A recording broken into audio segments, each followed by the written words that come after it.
就是我化神派的秘密驻地，外人不易到来。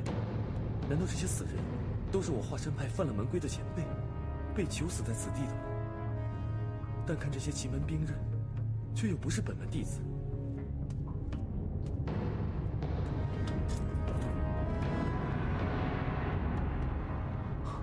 我们化神派的剑也在此，太奇怪了，为什么这里抛满了五岳派的兵器？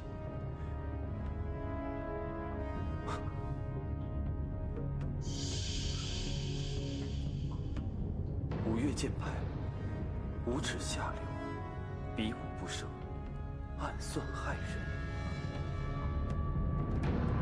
我明白了，原来这些人是被五岳剑派给擒住了，被囚禁在此，所以满腔的愤怒，于是，在墙上刻字骂人。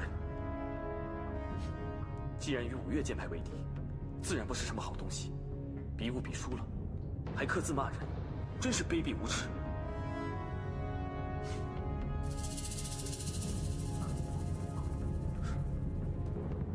破衡山剑法于此，竟然是衡山派的破招，真是匪夷所思。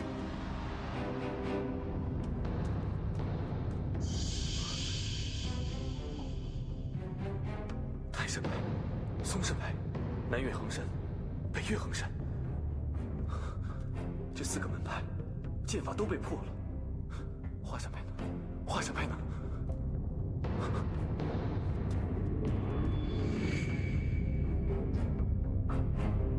张长云、张成峰尽破华山剑法。呸！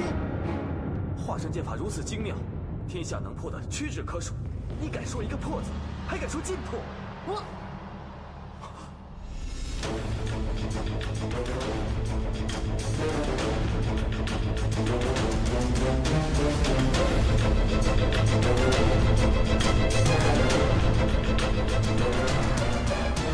本门这一招有后来意，招数本极寻常，但后者却威力极大。可是对方这一招，却真的破了我们这招有负来意。这怎么可能？还有苍松凌客这一招，竟然也被破了。还有清风秀术也被破了。江心明月被破了，红边落叶被破了，都被破了，全都被破了，不堪一击，全都不堪一击。华山派的剑法全都被人破了，为什么？为什么？不可能是这样。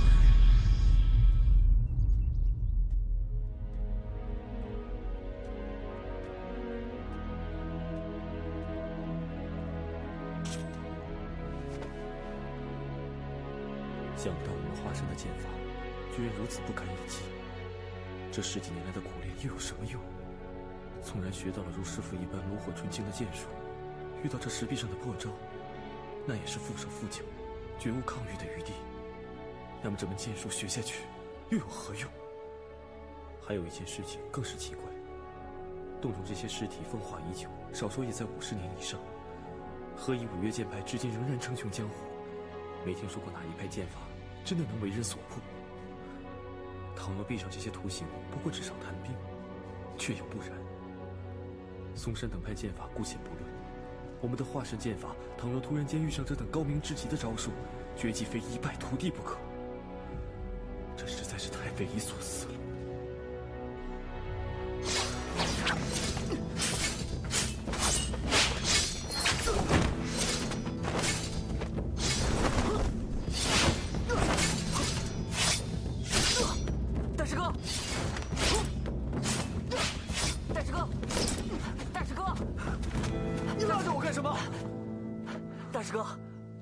我给你送饭吃的，你看，我还给你带了一壶酒呢。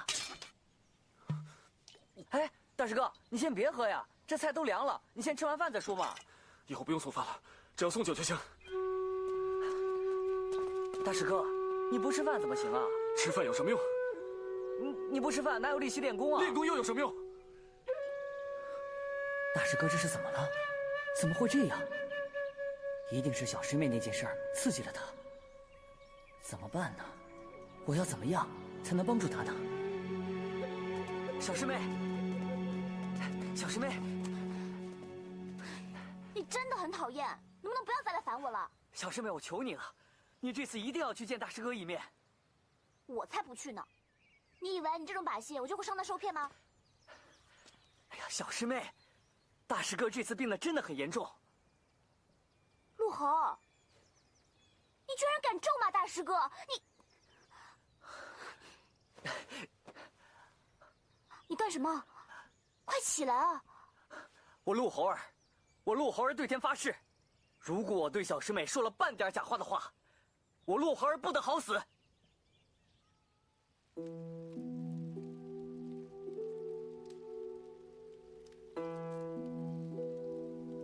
小师妹，我们华山派的剑法已经全部被人破了，你知不知道啊，小师妹？大师哥，大师哥，你看谁来看你了？小师妹，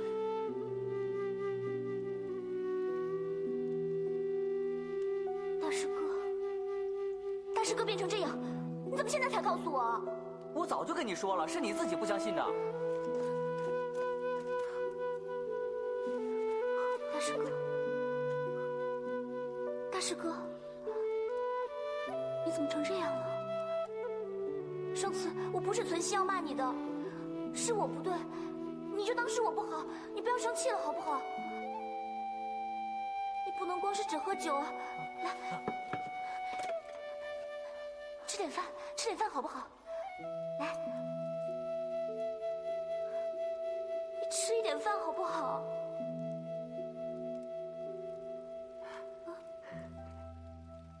大师哥，这有什么用？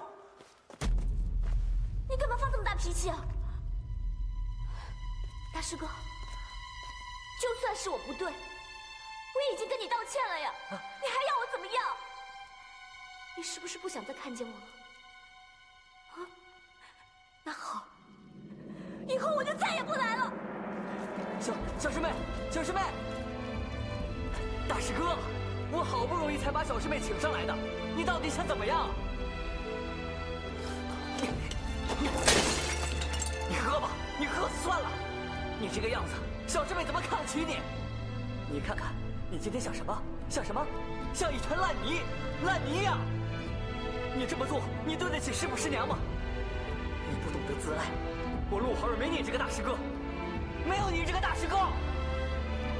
陆猴儿。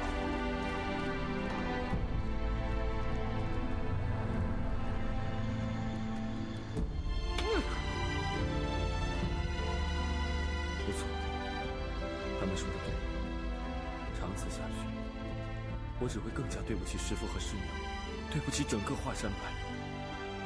还有，我更加辜负了陆猴儿和德诺对我的苦心。不错，小师妹更加不喜欢看到我这个自暴自弃的大师哥。他看到我这样，就更加不会回心转意了。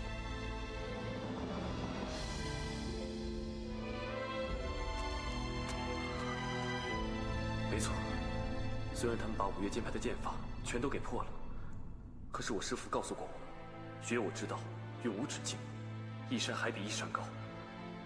只要我努力钻研，有朝一日，我一定可以找到破招的破绽。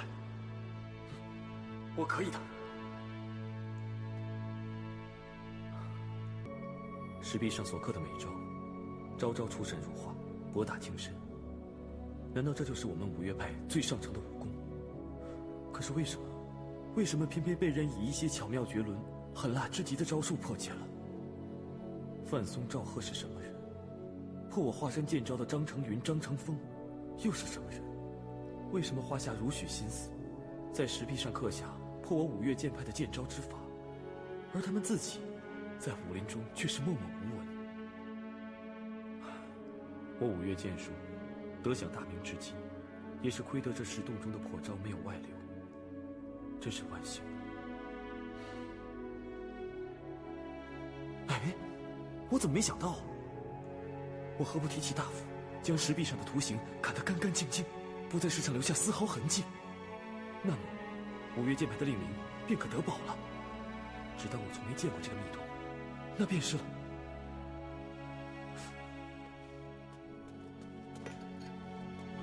不行不行，被迫了就是被迫了。我令狐冲怎么能做出这种自欺欺人、无耻卑鄙之事呢？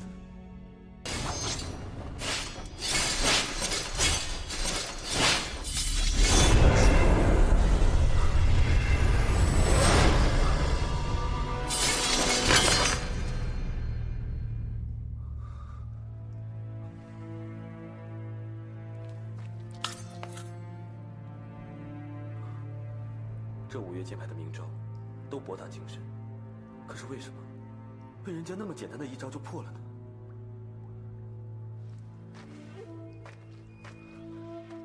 这石壁上的华山剑法，每一招都博大精深，我相信有一些连师父师娘都未必能体会。我今日有缘一见，本来应该好好学习的，可是有什么用？我学的再好，有什么用啊？到头来，还是被人简简单单的一招就破了。我学来干什么？我应该怎么做？我应该怎么做啊？大师哥，大师哥，快出来呀！大师哥！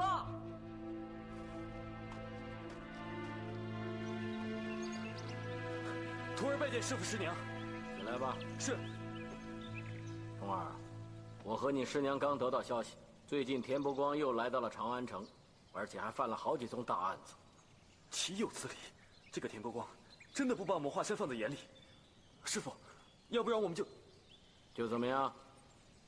师父师娘的身份何等尊贵，根本不值得为那个流氓玷污宝剑的。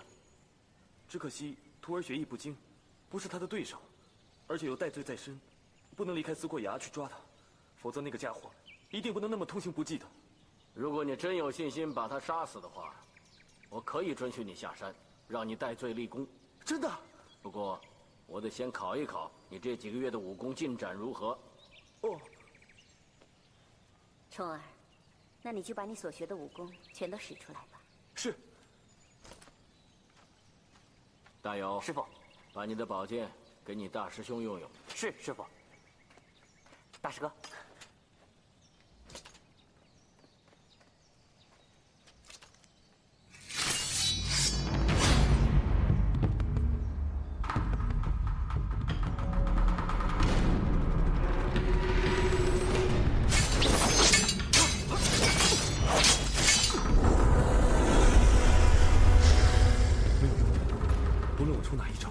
只要简单的击中破绽，任何一招都能被破解。我应该怎么办呢？临阵应敌，居然心不在焉，一场大病，是不是生的把剑法都还给师傅了？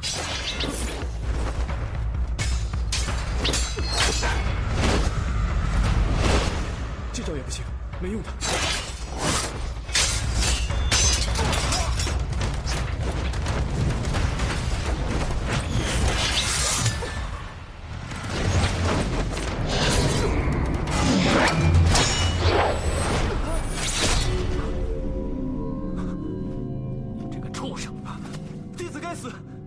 半年来，你究竟练了什么样的武功？弟子没有练什么武功啊！还说没有？刚才你对付师娘那几招呢？是弟子一时情急，一个不小心使出来的。一不小心使出来的？你知不知道你已经走进魔道了？师兄，冲儿的资质太过聪明，这半年来他自行练功，难免走上邪道。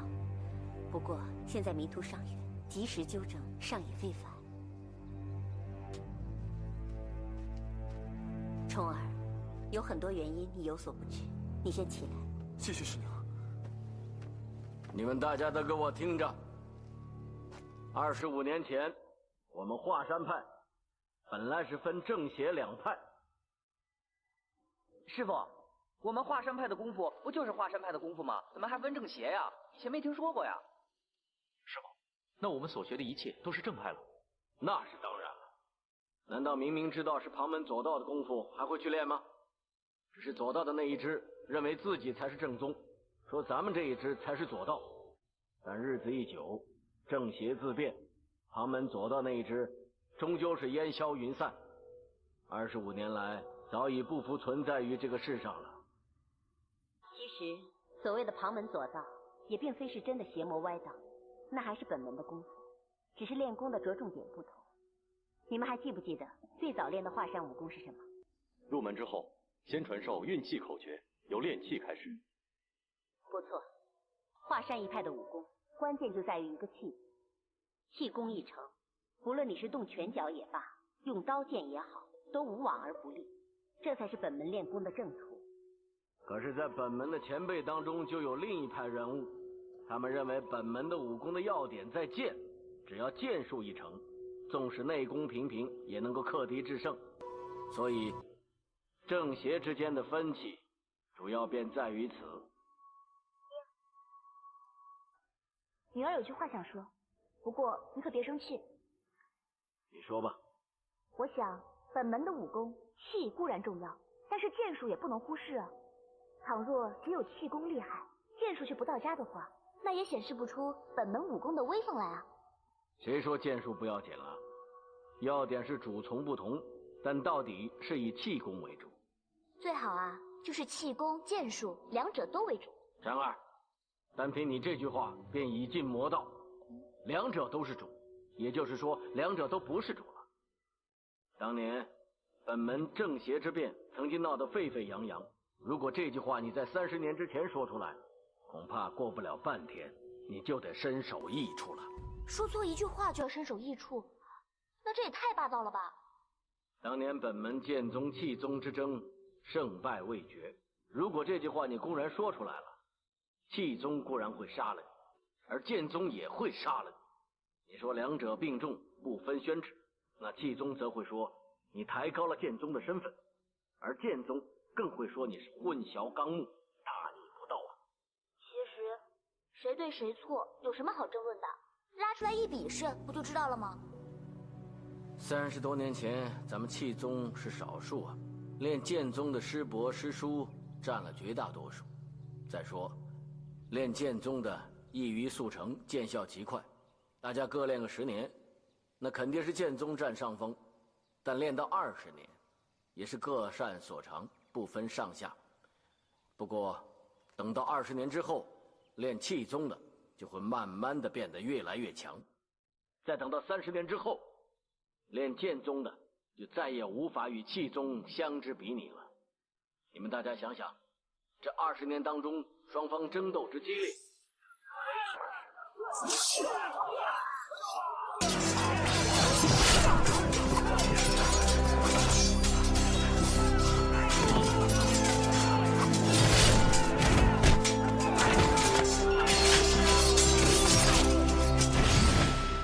我知道，所以到后来一定是剑宗一支认错服输了，对不对？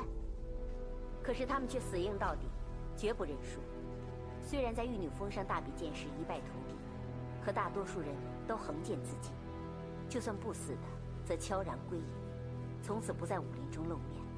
哦，大家都是同门师兄弟，比剑的输赢有什么了不起的呀？干嘛这么看不开呢？武学要旨的根本，怎么能是师兄之间比武过招的小事呢？当年派中师兄弟内讧，自相残杀，原本是同门的师兄弟就应该亲如骨肉，搞到最后你杀我，我杀你，残酷不堪。至今我想起在华山上人人自危的情景，还是让我心有余悸。你们大家都听清楚了，这可是本门的最大秘密，你们谁也不许向外泄露。弟子知道。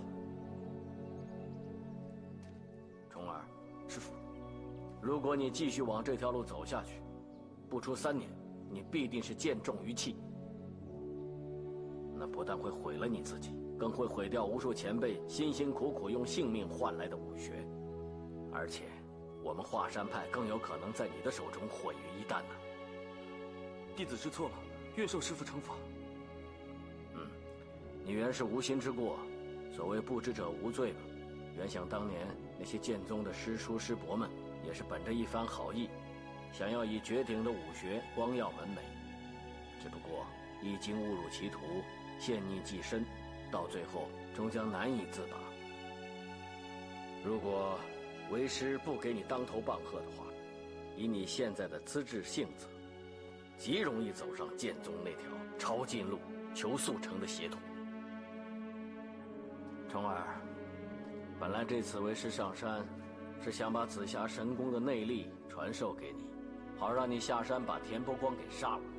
但现在看来，这件事恐怕得暂且压后。往后的几个月内，你给我好好的修炼内功，把那些旁门左道的功夫全给忘了，知道吗？弟子遵命。你们大家都听着，当年玉女峰上大比剑，剑宗的师叔师伯们剑气千幻，剑招万变，但是你们的师祖就凭练得了紫霞神功，尽败剑宗的10余位高手，而奠定了本门正宗武学千载不拔的根基。今日为师的教诲，大家都得深思体会。本门的武功是以气为体，以剑为用，气为主，剑是从，气是刚，剑是木。练气倘若不成，就算剑术再强，终归是无用的。但是练气一成，摘叶飞花照样可以杀敌。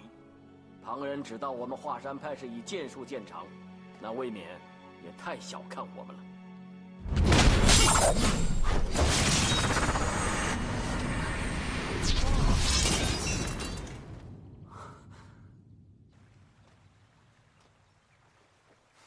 师傅说的真对，以气为体，以剑为用。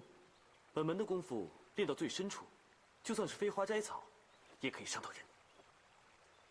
哼！张成云、张成风，如果有我们本派任何一个师兄弟使出有风来意的话，你也许可以破解得了。可是啊，有我师傅使出来的话，你可就破解不了了。我真傻，这一样的招式，不同的人使出来，当然有不同的威力了。我们华山派的剑法博大精深，怎么会像你们说的一样不堪一击呢？好，从现在开始，我要好好的修炼，好好练功。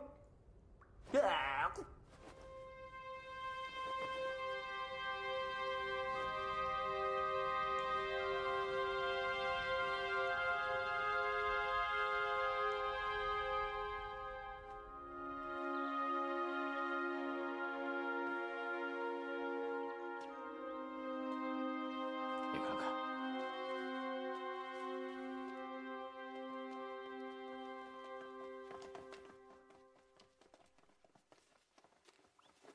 师傅，不知这么急召我们来，有何要事？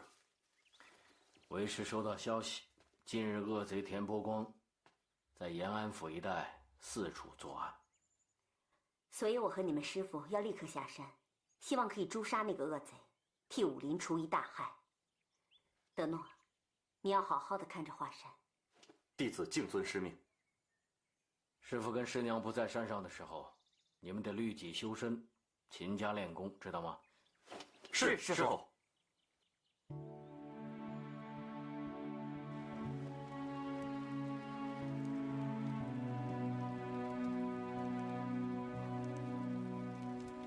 这次，多亏了师父及时阻止我，才不至于误入歧途，成为华山派的罪人。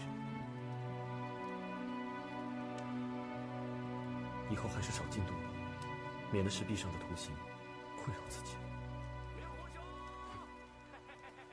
田伯光。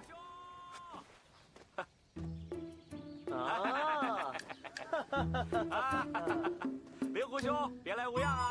是啊，好久不见。托你的鸿福，我还没被逐出师门。令狐冲就是令狐冲，这么久不见，一点没变。看来你师父罚你在思过崖面壁，也改变不了你不羁的性格。我说田兄啊，你消息可真够灵通的。你怎么知道我在这儿？那是关心你嘛。想你在这华山顶上坐牢，这嘴里一定是淡出鸟来了。看看，小弟特从长安城的谪仙楼地窖之中取来2坛子130年的好酒，来和你喝个痛快。130年？田兄，你把这2坛子酒带上我们华山绝顶来，这人情可是大得很。先别说这么多了，我在这里闷得慌，喝酒先。好。哎，啊，怎么样？酒如何？绝世佳酿，世间罕有啊！那开玩笑。天下只此2坛，这份礼才显得贵重嘛。我说田兄啊，先不说你将这2坛佳酿从长安城带到我们华山来啊，是何等辛苦。就算你带2坛清水来，我令狐冲照样领情啊！真汉子，大英雄，我就喜欢你这一点。哎呀，世人都误传我田伯光是个无恶不作的采花淫贼，啊！我还多次打伤你令狐兄，你们华山上下无不想将我除之而后快。可是令狐兄居然可以和我在这儿坦然畅饮，还不怕这酒中有毒。也只有像你这样胸襟的人，才配喝这种天下好酒。天兄，你过奖了。我与你交手2次，我深知你的人品十分的不端。不过你放心，我知道呢，你是不会暗算人的。再说了，你我都知道，你的武功比我高那么多，要杀我一刀便是了，何须那么麻烦？那是，真是知我者非灵狐兄也。灵狐兄，你可知这2坛子美酒，却不是净从长安挑上华山的。我先带着他们去陕北做了2件案子，又绕到陕东去做了2件案子，我兜了一大圈子，才来到这华山顶上和你畅饮的。明白。原来田兄不断的犯案，是要引我师父师娘出去，专门来见我的。你这是调虎离山之计吧？不知田兄千里迢迢的来找我，有何见教啊？灵狐兄果然聪明，你不妨猜一猜。我不猜，我们华山派呢，荒郊野岭的，也没什么好招待的啊。不如这样吧，我借花献佛，我们把这2坛酒给干了啊！好，来干，来，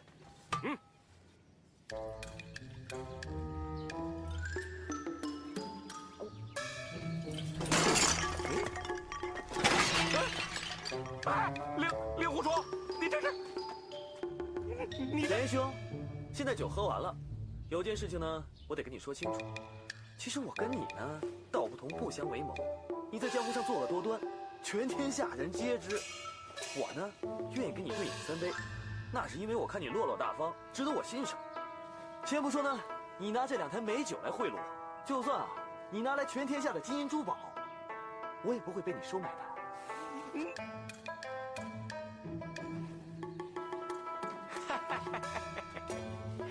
哎呀，你们华山派呢，剑术极高，只可惜啊，你年纪还轻，火候不到。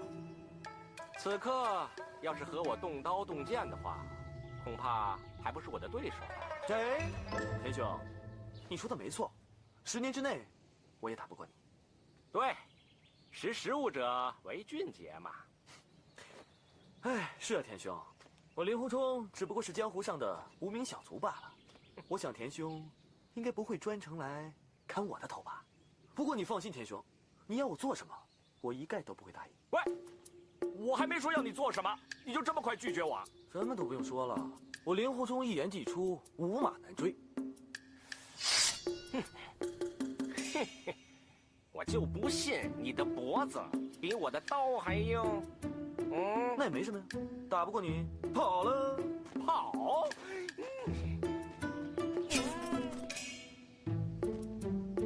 怎么，令狐冲，你是想找你师父帮忙吗？怎么，你怕我师父啊？怕，我当然怕。如果你师父来，我也学你跑。哎呀，只可惜你师父现在是身在百里之外，他怎么回来救你呢？啊？如果你是想找你的那些师弟师妹帮忙的话，我看那就算了。这男的来呢，一定是枉死；这女的来吧，你知道，我最喜欢了。田兄啊，我劝你，我们华山派的女的就别想了。为什么？一个是我师娘，一个是我小师妹，你想怎么着？这样吧，我打也打不过你，跑也跑不过你，你想怎么样？随便你了。你怎么赖地上啊？快起来，快起来！哎呀，灵狐兄，千万别误会，我呢是有件事情请你帮忙。哎，这件事对你是有好处的，将来你说不定还要谢谢我啊！田兄啊，我这个人虽然不怎么地，不过我也不至于跟你同流合污吧？那当然，你令狐冲乃是名门正派，华山派君子剑的得意大弟子，又怎会和我这种江湖草莽同流合污呢？哼，早知今日，何必当初啊！你到底想说什么？快说吧！哼，莫非你贵人多忘事？当日在回雁楼，你我曾有同桌共饮之意。我还以为你想说什么呢。我这个人一向嗜酒如命，我跟很多人都喝过酒的。这有什么呢？还有，我们在群玉宴还有共嫖之雅。嫖你个妹呀！我身受重伤，在那边只是养伤而已，你何嫖之有啊？哟，你当时左手牵一个，右手搂一个，那还不算嫖？我警告你啊，你要说我嫖或怎样都可以，可是依林小师妹是个出家人，如果你再出言不逊的话，小心我对你不客气。哎，我知道你是要维护你们华山派的清誉，不过呢，你当日对那小师傅太过热情，当着人家师傅的面，啊，对人家上下其手，无所不为。哟，我田伯光还真是羡慕你艳福无边呐！无什么边呢？别乱说了。这件事啊，你也不必抵赖。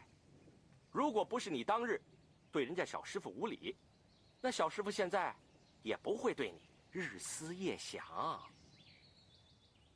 哎，我明白了。你明白了？你明白了？真明白了。哎呦，原来啊，那2坛美酒是你的依林小师傅托付你特意给我送过来的吧？哎呀，这个依林小师妹对我可真好啊！混账！刘虎冲，你可别没良心呀！是，哎，这次我来华山呢，的确，跟那小师傅有点关系。不过这2坛子美酒，却是我田伯光对你的一点心意。哎呀，师傅就师傅，有什么不好承认的？再说了，这个依林小师妹，她是衡山派的高徒，她肯收你为徒，你已经3生有幸了。行，我说不过你，可是你一定要跟我下山。我就不跟你下山。你还不知道我要带你去哪儿呢，你就拒绝了。我想带你去见依林小师傅。什么？你说什么？你又把依林小师妹给抓起来了？你胆子好大！你连你师傅都敢抓？我呸！好，令狐冲，枉我把你当朋友，你居然自从上回回雁楼之后，我都一直不敢对小师傅无礼，这一点请你放心。哎，可是自从那天起，那小师傅为你是茶饭不思啊！你要是不下山，我怎么跟人家交代呀？相不相似是他的事情，我就不下山。要不你把我杀了吧？不，我是要你跟我下山，我又不是要你的命。我也只是不想下山，我也不想你要我的命啊。好，好，你根本跟我下山。想不到我令狐冲居然要命丧4过崖了。来吧，来吧，来啊！算了，能认识你也算是3生有幸。这样吧，我们俩打个赌。赌什么？30招之内，如果田某输了的话，我立马拍屁股走人；如果我侥幸赢了的话，你就得乖乖的跟我下山，怎么样？怎么样？哟，华山派大弟子令狐冲不敢接我田伯光的快刀，连30招都不敢接，很丢人呐！行了，别吵了，赌就赌谁怕谁啊！君子一言，驷马难追。5马，请。来吧。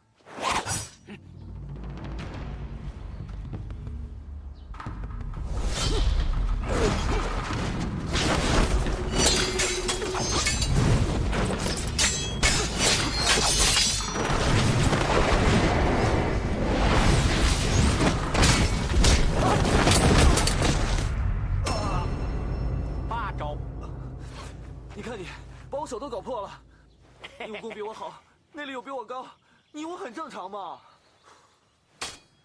令狐兄，请吧。不送了，天兄，请。喂，令狐冲，我敬你是英雄，言出必行，我才跟你打赌的，你怎么耍起赖来了啊？快起来，现在跟我走。天兄啊，你说你赢了我跟你下山，可是我没说我输了我跟你下山呢。怎么样？我没记错吧？我才不管你有没有记错，总之你输了就得跟我下山，懂不懂？哎呀，田兄，你赢我是因为你力气大啊！你想啊，我才大病初愈，我身体虚啊，我连肾都虚。这样吧，我到山洞里面休息一下，等我休息好了之后呢，再跟你打，怎么样？休息啊？哎呦，好，我再给你一次机会啊！你进山洞好好休息，我让你输的心服口服。好，去休息。这没什么好招待的，你自便了。去，休息。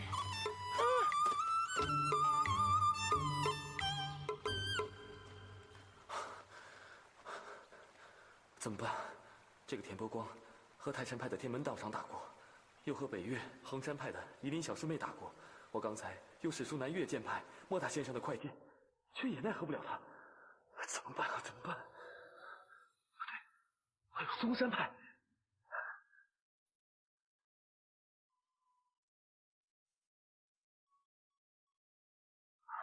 不行，还是不行。这么短的时间内，我就算学会了，也只是一招半式而已，我还是打不赢他。怎么办呢？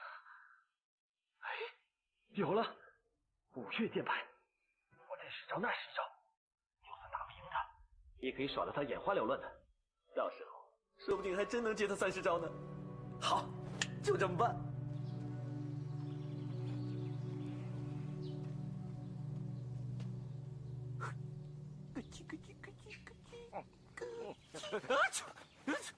让你久等，真是抱歉啊。令狐兄，那你休息的好不好啊？快，我们赶紧打，打完了我们赶紧下山啊！我现在是又困又饿又累。哎呀，怎么了啊？何以唉声叹气啊？我在想啊，日后我们在山下见面，一定是以死相拼，很难有像今天的机会一样彼此切磋武艺啊。令狐兄，田某早就说过，能结交你这个朋友，总算是此生无憾。令狐兄，请。又怎么啦？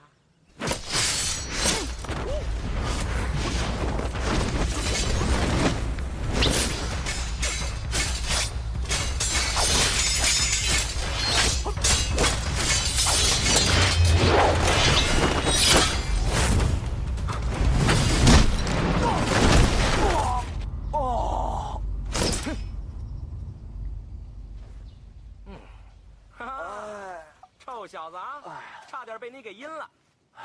怎么样，这次服了吧？当然不服啊！说好了比剑的，现在你又用拳脚，这算什么呀？哎，就算拳脚加起来，那也不到30招，你一样是输啊。输就输喽，要不怎么样？你保杀了。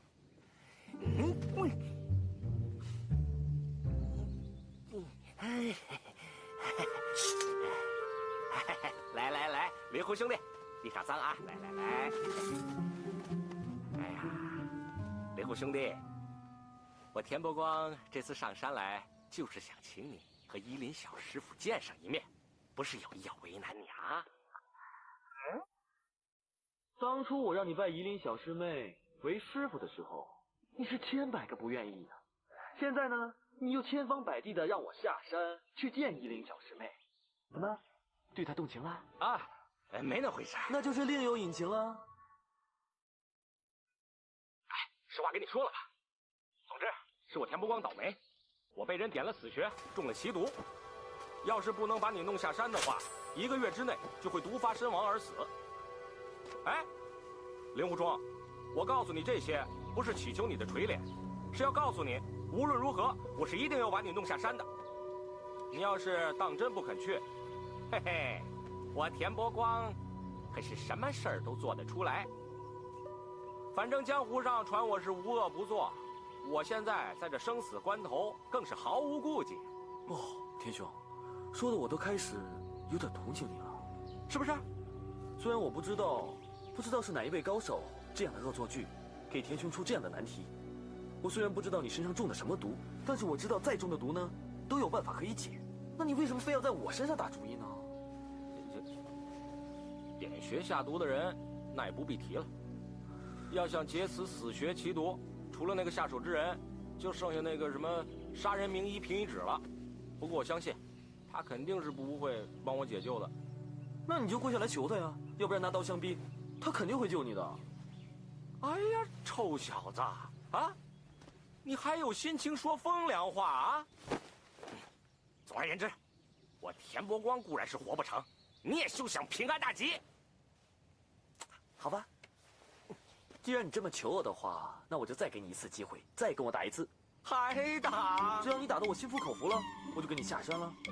不过在那之前呢，我要进去休息一下。稍等啊。他使的剑招五花八门，不仅松横华泰各派的招数都有，而且招数精妙。莫非这山洞之中竟有五岳剑派的高手聚集？站住！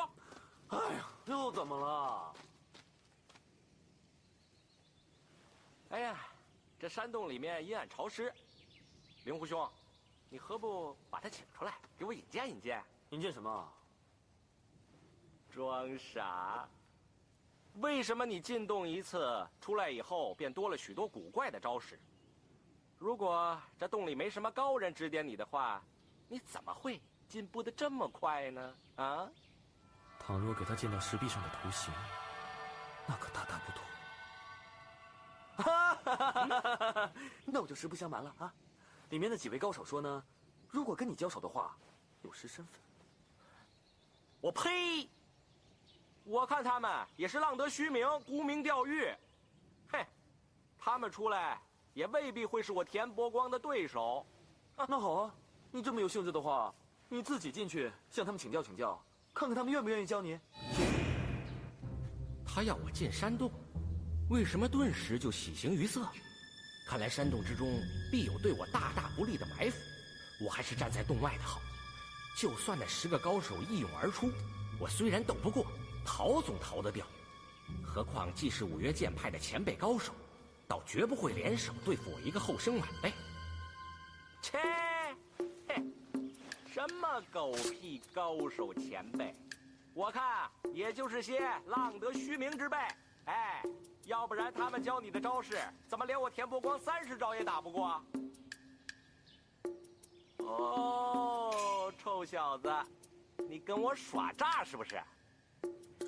哎呀，要说你们五岳其他4派尚有什么高人前辈的话，我姑且相信。可惜，你们华山青字辈的高手，在当年一夕之间尽数暴毙，应该没剩下什么高人了吧？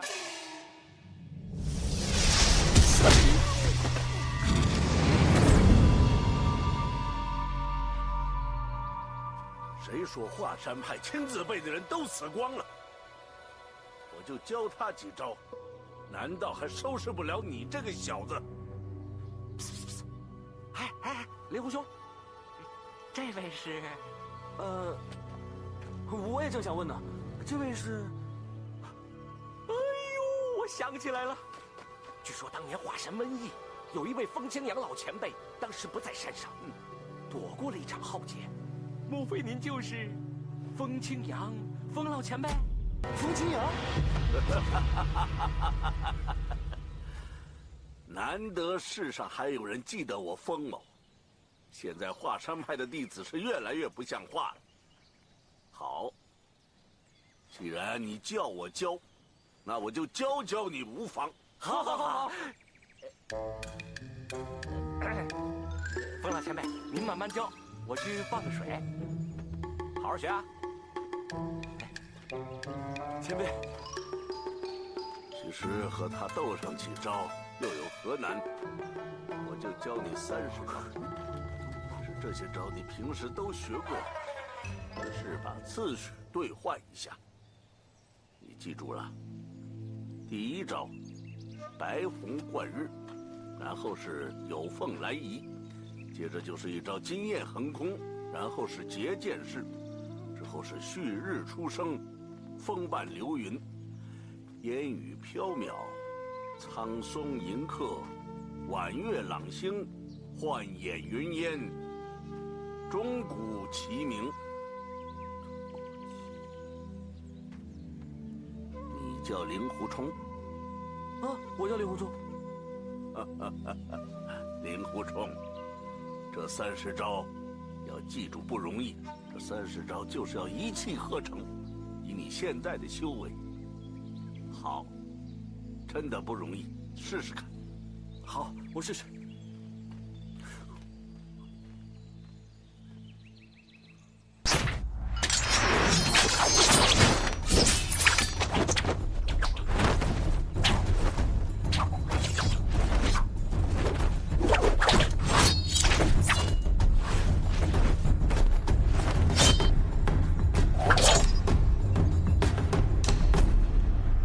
前辈，这白虹贯日和有风来这2招接不上，格格不入啊！简直是蠢材，蠢材！难怪你是岳不群的弟子。剑术若是拘泥不化，是行不通的。剑术之道是讲究千变万化，随意变通。你刚才那招白虹贯日，剑尖往上，难道你不会顺势往下拖吗？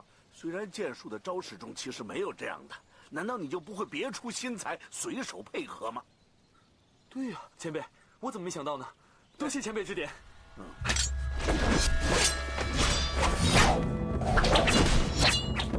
对是对了，但是斧凿痕迹太深，太笨拙了。高手过招当然不行，但是对付这个小子应该可以了。去试试看。是，前辈。田兄，请。请什么请？我们已经打了好几个回合了，胜负已分，不用再打了。那你不打算了？你下山吧，不错。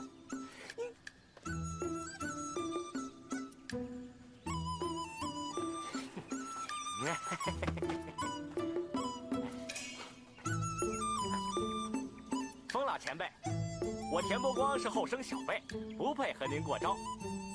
您要是想出招的话，未免有失身份。哎，臭小子！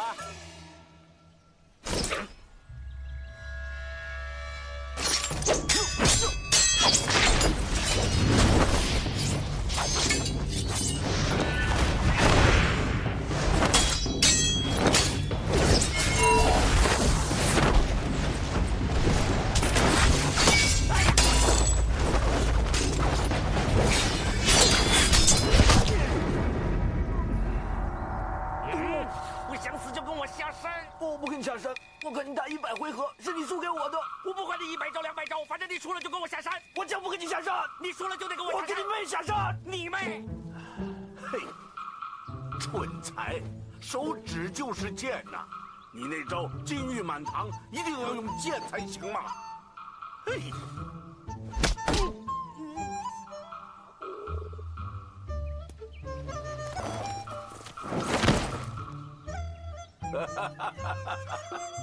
好，跟我来。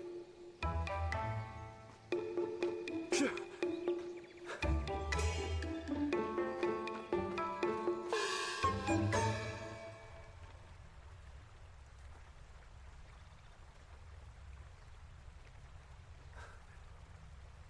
徒孙拜见太师叔，多谢太师叔指点。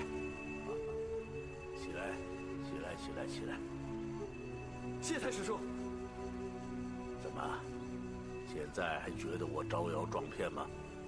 徒孙不敢，不过徒孙可以亲眼看见太师叔，真是三生有幸啊！哎，太师叔，你肚子饿不？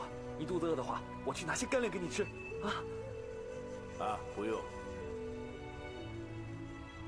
哎呀，好久没有晒太阳了。他被你戳中了膻中穴，凭他功力，1个时辰后便会醒转，那时仍会跟你死缠。你再将他打败，他便只好乖乖的下山去了。你制服他以后，须得逼他发下毒誓，关于我的事，绝不可泄露1字半句。徒孙明白。不过太师叔，这个徒孙刚才取胜，不过是出其不意，只是侥幸而已。如果真要论剑法的话，徒孙恐怕赢不过他的。你记着，你是岳不群的弟子，我本不想传你武功，但我当年曾立下毒誓，有生之年绝不再与人当真动手。那晚我试你剑法，就是要告诉你，你使的华山派玉女19式使得不怎么好，要不然怎么可能从你手中把这剑弹去了？事到如今，我只能借你的手把田伯光打发，要他立誓保密。你跟我来。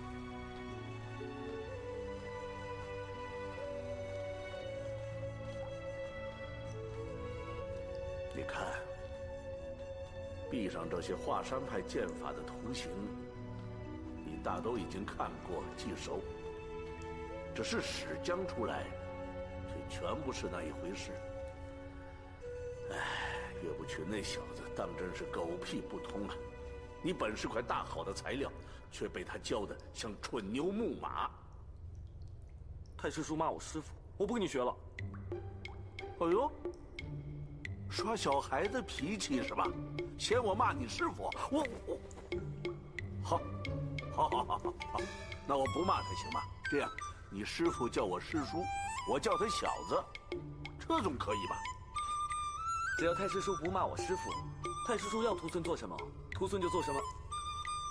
哎，现在倒好像是我求你学艺似的。这些剑招，就是本门的绝招。但是大部分都已经失传了，连你师傅都不知道。剑招虽精，但是一使出来，终给旁人给破了。太师叔的意思是不是要剑法浑成，敌人就无法破解了？你这小子果然资质不错，领悟性强。魔教的长老是些了不起的人，都是有聪明才智的人，他们把五岳剑派的招都化解得清清楚楚。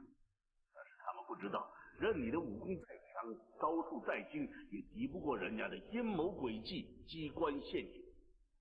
要是你落入人家安排的机关陷阱里面，就算你武功再强，也使不出来。果然是魔教长老，董兄弟说的竟然是真的。莫非我五岳剑派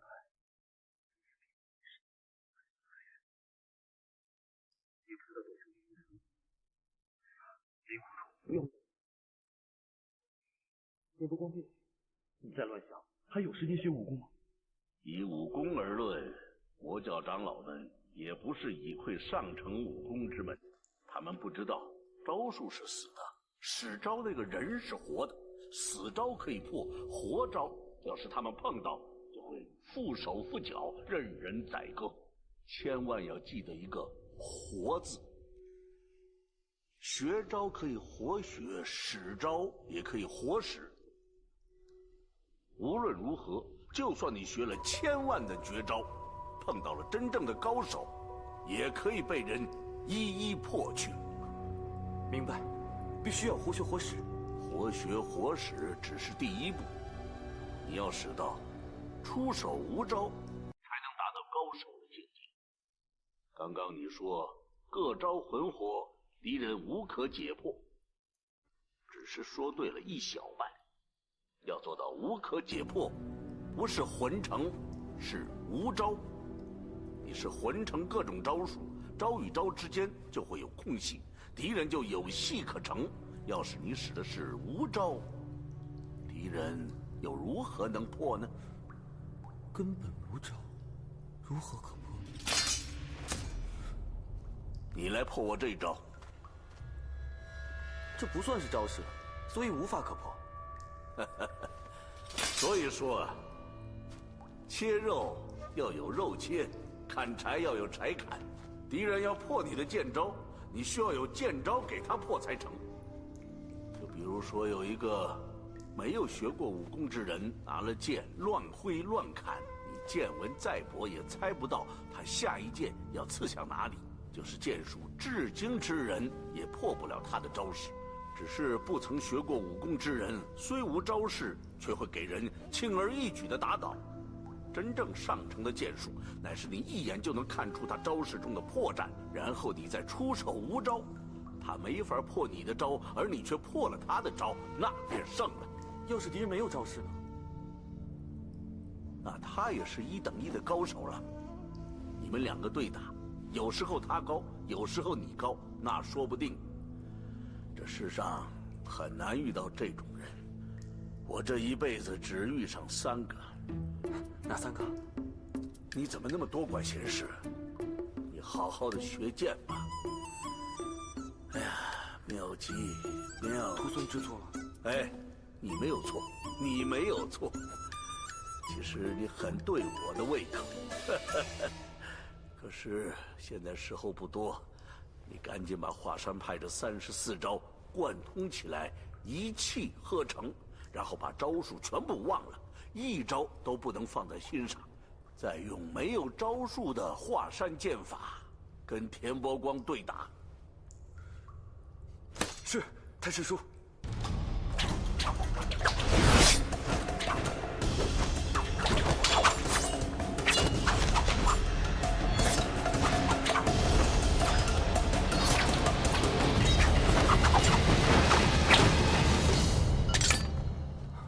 令狐兄，请你出来，咱们再比。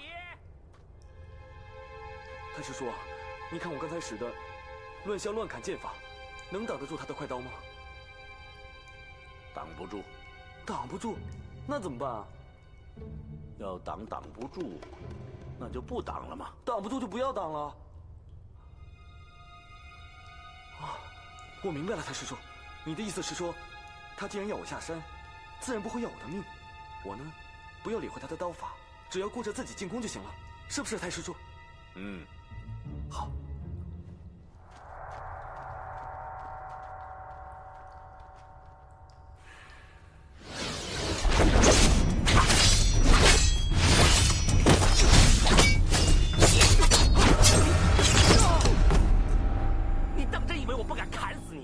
天兄，你看我手受伤了，都流血了，那又怎么样？我得休息1个晚上。这样吧，等我休息好了，明天陪你慢慢玩。小坐一下。哎呦！太师叔，这个家伙改变主意了，来真的了。我现在该怎么办？还好，你拖延他1天半晚。我看你今天晚上不能睡了。我们就用这1个晚上，我教你3招剑法。看样子你很聪明，但是不知道你是真聪明还是假聪明。若你是真聪明，勉强可以1个晚上学3招；若是你假聪明，领悟力差，那就明天早晨你不用跟田不光对打了。提早认输，乖乖的跟他下山去吧。3招，你以为1个晚上学3招很容易吗？不，徒孙不是这个意思。如果徒孙不能在1个晚上学会这3招的话，我宁可一刀给他杀死，绝不屈服，随他下山。这3招剑法非比寻常，要是1个晚上学会3招，这是强加于人。第2招我们暂时不学，我们就学第1招跟第3招。光是第1招就有365种变化，要是其中1个变化使不好，那第3招你就不用学了，难了。挥妹驱无望，无望驱同人，同人驱大有，甲转丙，丙转庚，庚转癸，子丑之交，辰巳之交，午未之交。风雷是一变，山泽是一变，水火是一变，乾坤相击，震兑相击，离水相击，3增而成5，5增而成9。钟儿，我光学1招就用了3个月，要是1晚上学2招，那可是太不容易了。你想，归妹屈无望。儿，你听到我讲什么了吗？哦，太师叔说归妹屈无望，无望屈同人，同人屈大有。后面呢？家转丙，丙转庚，庚转癸，子丑之交，辰巳之交，午未之交，风雷是一变，山泽是一变，水火是一变，乾坤相击，震兑相击，离巽相击，三增而成五，五增而成九，对吧，太师叔？这独孤九剑的口诀，你学过吗？徒孙没学过，徒孙也不知道这叫独孤九剑啊。你没学过，那怎么会背？太师叔刚这样念的。你记性这么好，那就有办法了。你听着，独孤九剑的第一招总诀式有种种变化，用以体演这篇总诀，线下且不盲学。第二招是破剑式，用以破解普天下各门各派的剑法，线下也不盲学。第三招破刀式，用以破解单刀、双刀、柳叶刀、鬼头刀、大砍刀、斩马刀。田伯光使的是单刀中的快刀法，今晚只学专门对付他刀法的这一部分。哇，这独孤九剑如此精妙，徒孙还真是闻所未闻啊！这第三招就是以轻御重，以快制慢。田伯光的快刀已经是很快了，但是你要比他更快。你现在年少，比他快很容易，但是胜负就很难预料了。至于我这老头子，又要比他快，那就很困难了。但是你要知道他出的是什么招，你比他出手更快，他手一动，你的剑已经放到他要害上了。你想想，他的招数怎么使得出来呢？那就是料敌先机的法门了。当然了，我现在就是要教你料敌先机的法门，可以制服田伯光的快刀。跟我来。料敌先机。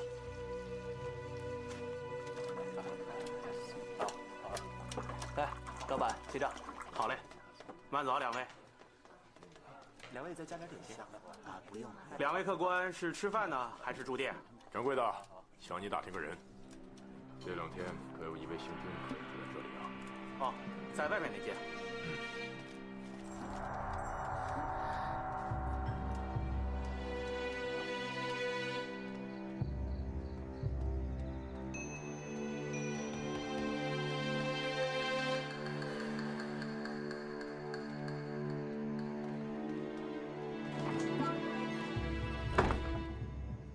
奇怪，风不平，程不由这2个剑宗余孽，在江湖上销声匿迹了10几年，怎么会在这个时候在华山脚下出现呢？还有，那屋里面的那个人究竟是谁呀？跟着他们，一切就明白了。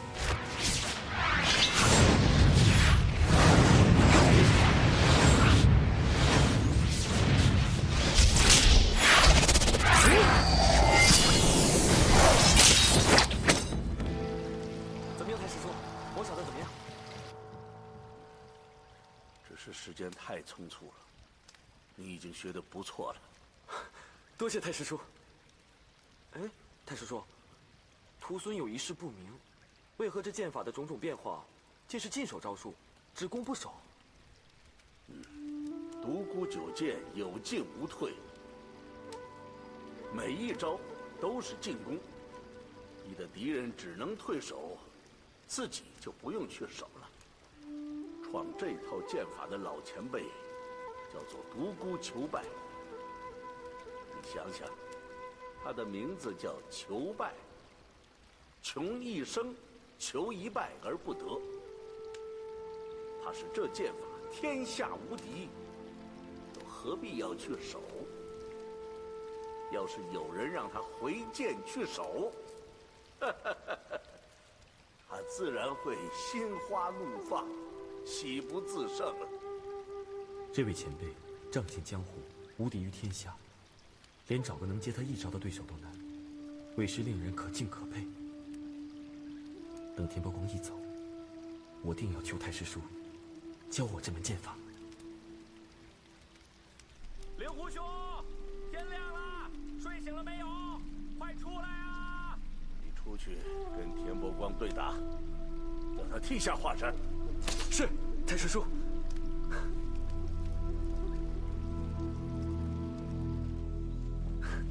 天兄啊，我想了一个晚上，我决定了。别说了，什么都别说了。我田伯光已经够能耍赖的了，没想到你比我还能耍赖。你想打是不是？走，我陪你打个够。好，天兄，你别哭了，你再哭我也跟着哭了。我陪你打好吗？好，别哭了。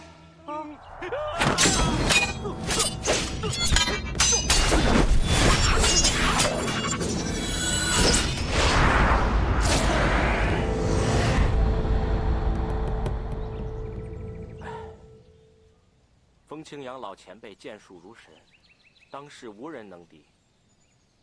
臭小子，恐怕今后我是赢不了你喽。哼，算了，天兄，之前你有好多机会都可以把我给杀了，可是你没有那么做。这一次啊，就算我还给你的。哼。不过呢，我要你答应我一件事情。说。我风太师叔隐居山林多年了，我呢不希望他被外人打扰，所以我希望他的事情啊，你不要向外人泄露半句，可以吗？好，我答应你。够爽快。臭小子，我是越来越喜欢你了。你听好了，没完。我等你。好。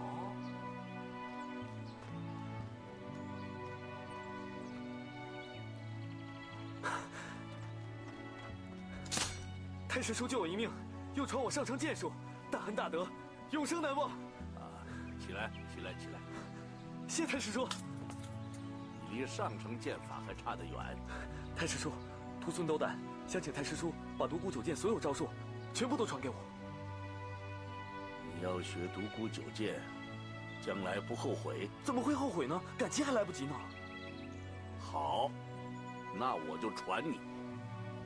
独孤九剑要是不传你，几年以后这套上乘剑法将会失传。田伯光不会就此罢休，他一定会重来，即使重来，也会在半个月10天以后。到时候，你于武功胜过他，诡计阴谋也胜过他，那你就不用怕他了。我们时间还很充裕，我们从头学起，扎好根基。好，多谢太师叔指点。独孤九剑，第1总诀式，第2破剑，第3破刀，第4破剑。破剑。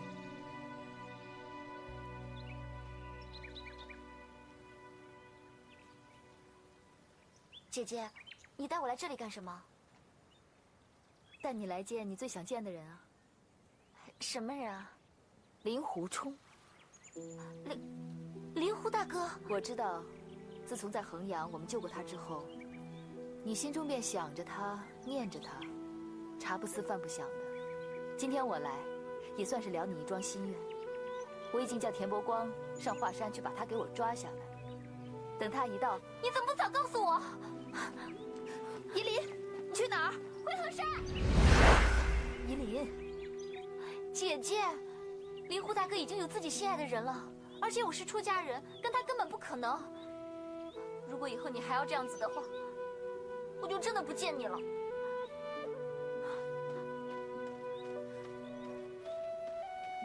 依林啊依林，你都不知道你有机会喜欢一个人，已经很幸福了。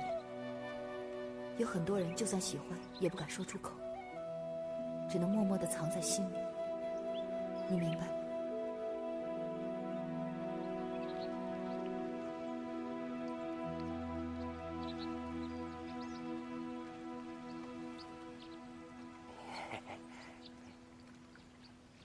人呢？在下无能，没能把他请下来。那你是不想活了呀？哎，看你这话说的，我当然想活，可我有什么办法啊？我在死果崖上求了他好几天，他打死都不下来啊！我这文请不来，武请不动的，我能怎么办？我看你呀，还是把解药给我，立即告病吧。思过崖，我是要你来给我送一些肥鸡，还有美酒，明白吗？成，到时候你被罚了，我一定会去看你。不过，我是要吃完了肥鸡，喝完了美酒再去啊。哦，那我要好好珍惜这壶酒了，否则我到时候没得喝了。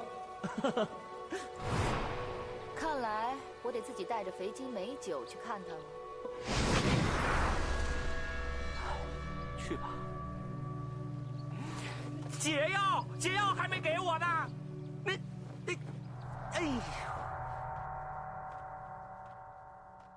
呦！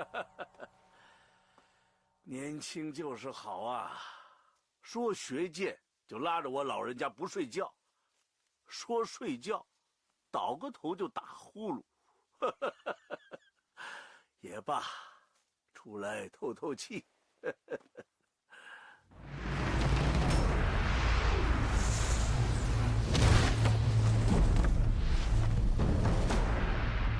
俊的轻功，看来不是透透气，还要溜个圈儿。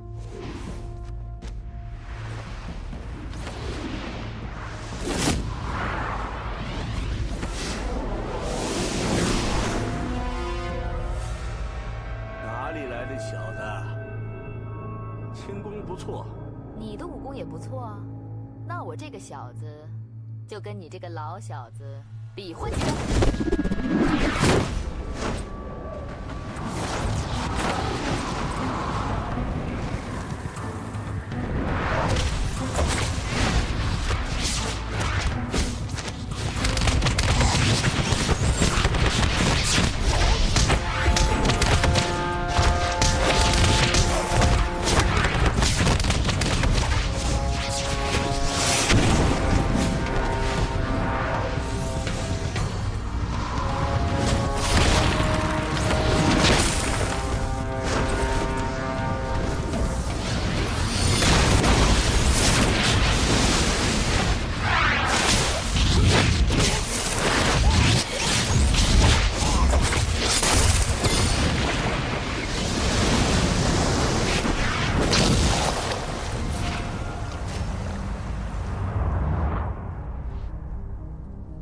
小子，我已经封剑多年，不想跟你动手，还是罢斗吧。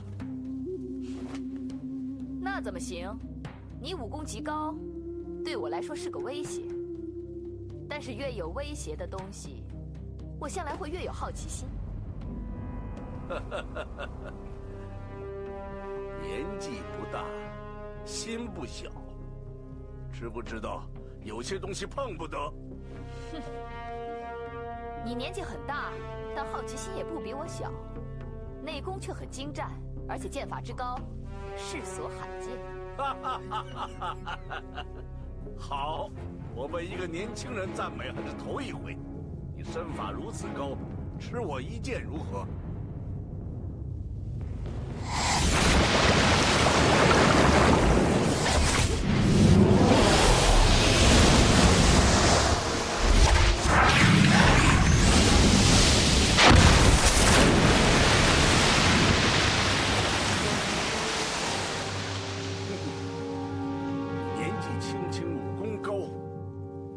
华山有何企图？不会是跟老夫打架吧？哼！我说我来思过崖是送饭的，你信不信？哎，好了，不陪你玩了，饭都凉了。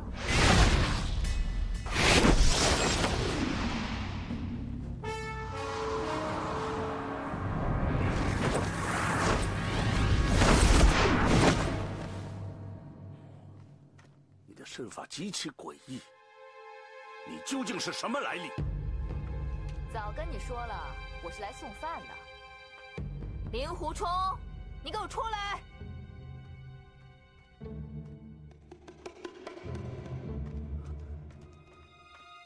董兄弟，怎么是你啊？哎，太师兄，他是屠村的朋友，曾经救过我的命。你怎么会来这里啊？我来履行我的约定啊。没想到你真的被关到思过崖来了。既然如此的话，我只好带着肥鸡美酒来犒赏你喽。不料一来到这里，就遇到这位精通剑术的老人家。哎，他是你太师叔啊？虫儿，果真是这样吗？不然还能怎样？饭菜都被你弄凉了，一会儿你不许吃啊！董兄弟，不许无礼！我太师叔是前辈高人，我不许你这样说话。算了算了，既然认识，那就无话好说。虫儿，他武功很高，小子，我没有胃口，你的饭菜我蹭不上。你们说话，我休息去。太师叔，徒孙的朋友跟你开玩笑呢，你可别放在心上。那是当然了，我要睡觉。你太师叔倒是挺有趣的。你还敢说呢？你刚才差点得罪他老人家。我又不怕他，他威胁不了我，我也威胁不了他，我们谁都不怕谁。你武功真有这么高？哎，算了算了，不讲这个了，喝酒去，先喝酒吧。别急呀，我问你，这山洞里面可有坐的地方？躺的地方都有。走了。酒鬼。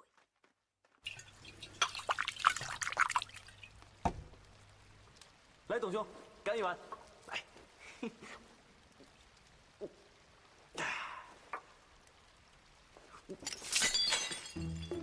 董兄弟，你怎么了？我哪里得罪你了吗？我说男人都不是什么好东西。怎么突然说这个呀？那你不是男人吗？你不要岔开话题啊！我问你，你不是已经有了你的小师妹了吗？干嘛还去招惹那个小尼姑？小尼姑？你知不知道她为了你，活得很痛苦？啊，你说夷陵师妹啊？她怎么了？就像被你灌了迷魂汤一样，睡也睡不好，吃也吃不好。现在一心一意就想着你。不会吧？我跟她没什么的。哎，董兄弟，我说你现在为什么突然关心她了？上次在群玉院你还不闻不问的，你知道吗？那天你走了之后啊，我们差点被嵩山派的人杀死。因为我是他大哥。大哥？结拜的？至亲兄妹。啊？我们走散了很多年，直到最近才相认。他过得很辛苦，我欠他很多，希望他过得好，你可以明白吗？明白。哎，董兄弟，不过这样更好。你呢？干嘛？你呢？帮我跟他解释清楚，我对他没有任何的非分之想。我啊，无意间救了他，也只不过是一路通行罢了。我从来没有想过让他喜欢我，我也不想跟他发生任何关系，好吗？果真如此？真的？你不信啊？我们男人哪一个不是朝三暮四的？说的话能信吗？你不信就算了，反正我也没奢望你相信我。做错事情口气还那么大。你说什么啊？我做错什么事情了？你凭什么这么说我？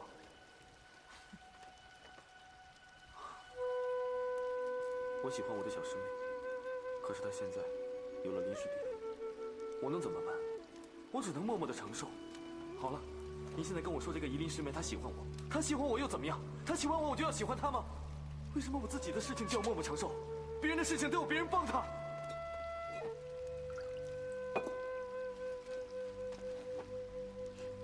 怎么你的小师妹不喜欢你了？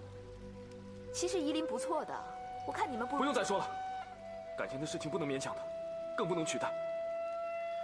我又不是故意要刺激你，我也不知道你的事情，我只是希望我的妹妹可以快乐一点啊。算了，跟你没关系，是我自己的问题。这样吧，等我面壁完之后，再陪你下山，跟夷陵说个清楚。我相信，他应该不是不讲情理的人吧？那你要面壁多久呢？哼，还早着呢。师父罚我面壁1年，现在连半年都不到。要半年这么久？那不行，我现在就要带你走。董兄弟，我知道你武功高强，我打不过你。不过，你用强逼的办法带我走，我是不会跟你下山的。哼，这事情岂能由你做主？必须得我做主，我不能违背门规。如果董兄弟真的不顾情义的话，那我也无话可说了。那我可不管，我现在就要带你下山跟夷陵解释清楚。好，如果董兄弟硬要相逼的话，我令狐冲，我有意思。你，哎，反正我烂命一条，你自己选择。看你是要等我面壁完之后呢，还是要带一个死的令狐冲下山？你自己选。哎，来嘛！哎呀，别玩了，董兄。啊，你看，酒也喝了，菜也吃了，对吧？天色也不早了，你也该回去了。如果你以后还想来看我的话，我随时欢迎，好吧？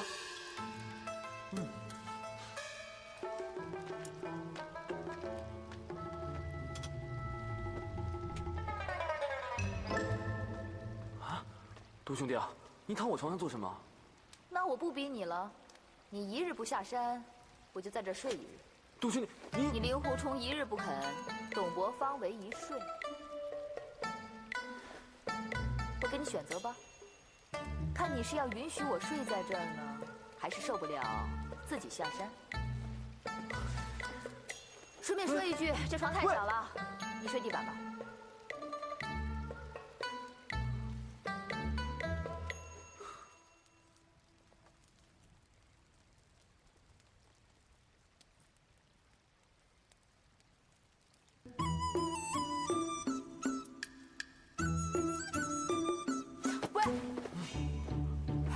怎么了，董兄弟？你怎么会睡在我旁边啊？哎呀，两个大男人睡在一起有什么关系啊？干嘛嘛？啊，干嘛？我不习惯跟人家一起睡。这里只有一张床，下面又那么冷，你真的忍心让我睡下面啊？你就将就点了啊！干嘛呀？不能将就，我是客人，你让我滚下去。什么客不客人呢？咱俩不是兄弟吗？睡吧，快睡吧。我宁愿冻死，也不要跟猪一起睡。你骂我是猪？是你自己说的。你干嘛？想打我？你打得过我？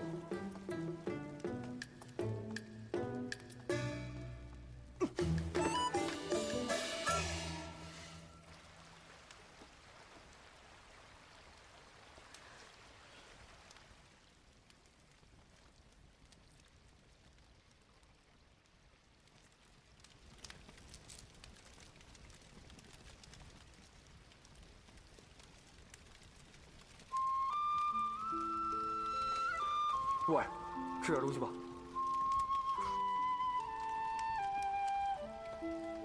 这火是你生的？是啊。我骂你，你还给我生火？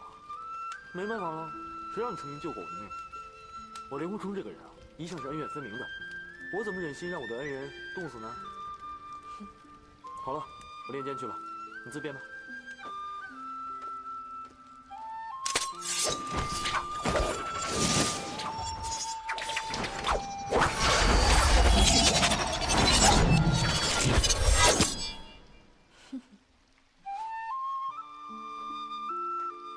怎么了？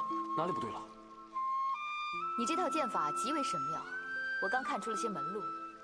刚才你那几招，似衡山剑法，非衡山剑法；似华山剑法，但其中又夹杂了嵩山、泰山的剑招。如此出招，倒像是完全没有招式可言。哎，董兄果然眼光独到。我刚才确实是随意耍的，没有招式可言。可是啊，我还是抛不开一些固有的剑性。你这门剑路我虽然不熟，但以其妙处推想，应该是敌愈强则剑强。如果说敌人武功不高，那么你这剑术的精要处还是完全运用不上。如果说敌人武功高的话，才能够将你这剑术种种精微之奥妙，完全发挥得淋漓尽致。董兄说的没错，可是在这里又没有人跟我过招，嘿嘿，除非董兄你肯让我给你喂招啊？可以吗？看在你为我生火的份上，便宜你了。来。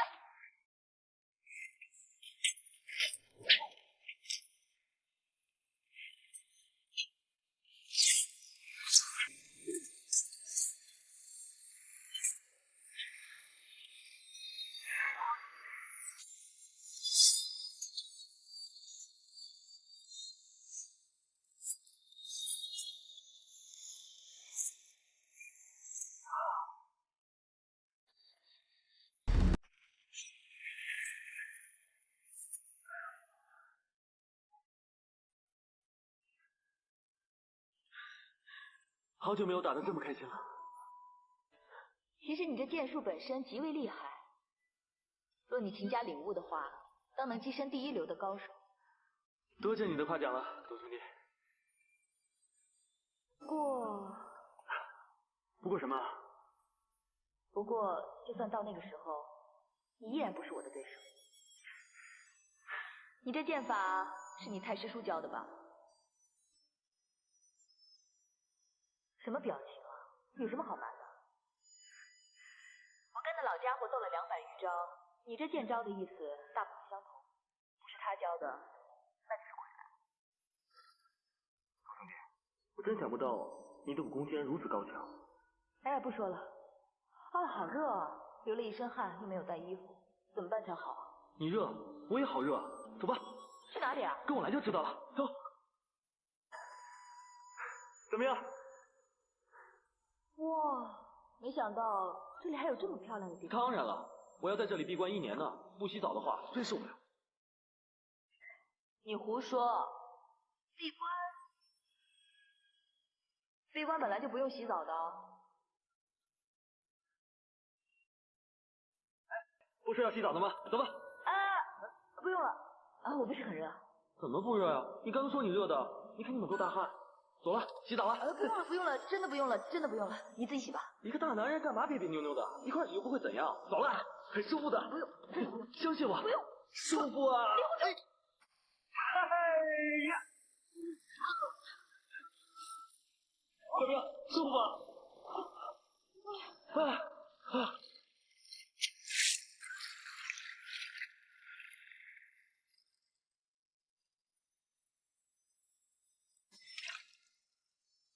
你是女的？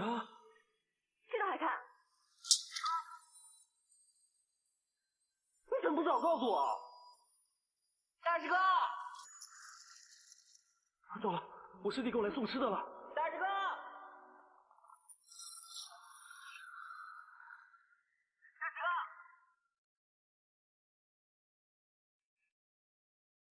带什么好吃的？这还用问吗？保证都是你平时最喜欢吃的。是吗？快！你看，播放这个太好了。这个，谢谢，放那儿。米饭。好。你快吃啊！好。哎，奇怪，这洞里怎么还下雨啊？大哥，你干嘛呀？下雨了！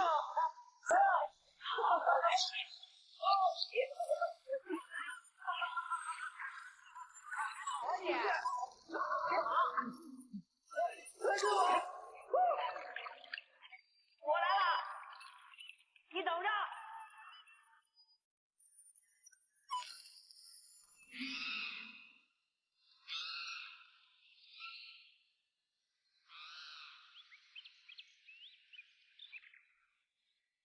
他到底去哪？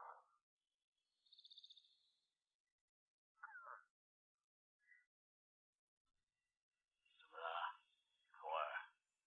不练剑呢？董兄弟不见了。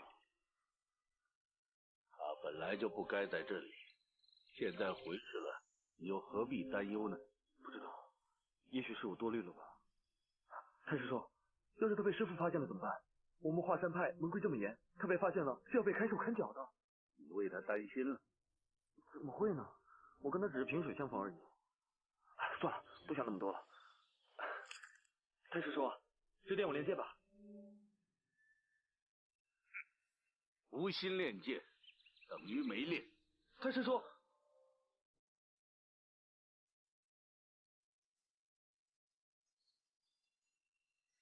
董兄弟，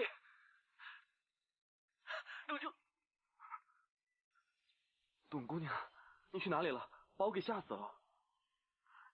是你被罚面壁，又不是我被罚面壁，我当然可以自由走动了。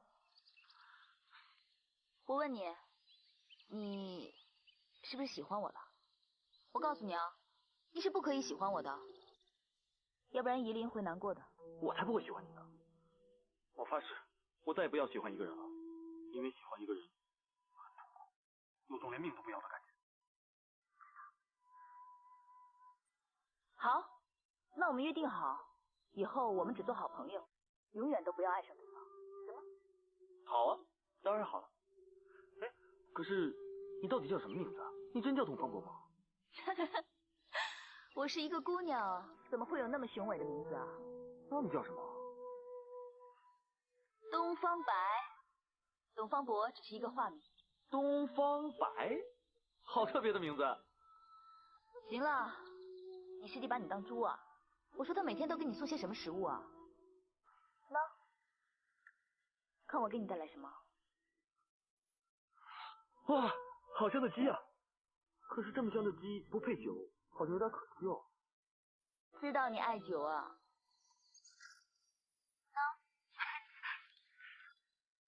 知我者乃东方白哦，走，进去喝。没想到你穿女装还挺漂亮的。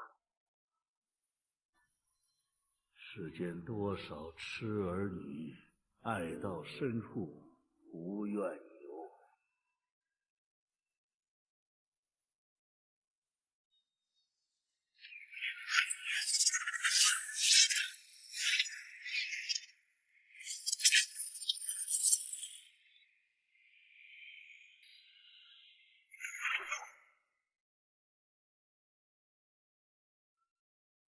你的聪明和悟性，他日成就必定无可限量。不过此刻你虽学得了剑法，但毕竟还敌不了当世高手。好在你已经得到了门径，想要多胜少败，苦练20年，便可和天下英雄一较长短了。多谢太师叔成全。倘若这20年之内，徒孙可以通解独孤老前辈的独孤九剑的话，那就大喜所望了。起来吧。谢谢太师叔。独孤九剑的口诀都背熟了吗？都背熟了。现在背熟了，但怕以后会忘了。今天起，朝夕背诵。徒孙明白。好了好了，以后要用心练。太师叔要走了。太师叔，我本来住在后山住了几10年，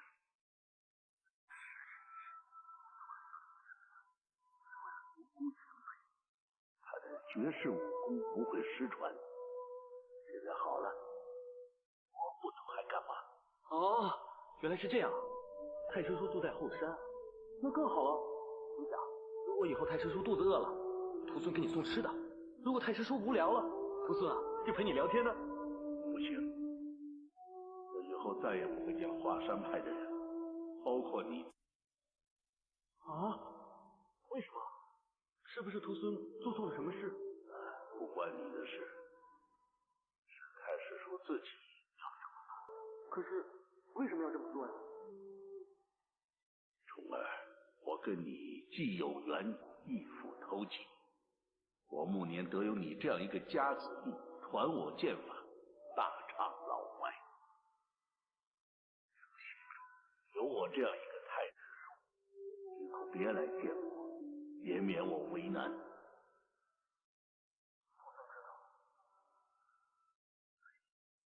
教你剑术的事，以后千万不要再提。就算你师父问，也不要说。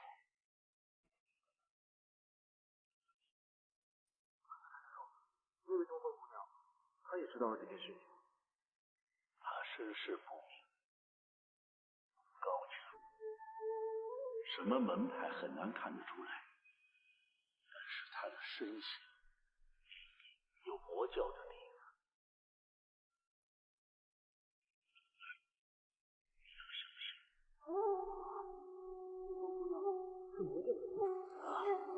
我也是猜测，蓉儿，凡事不要太陷入。太师叔以前也是太陷入。往事不要再提。总之，你好自为之。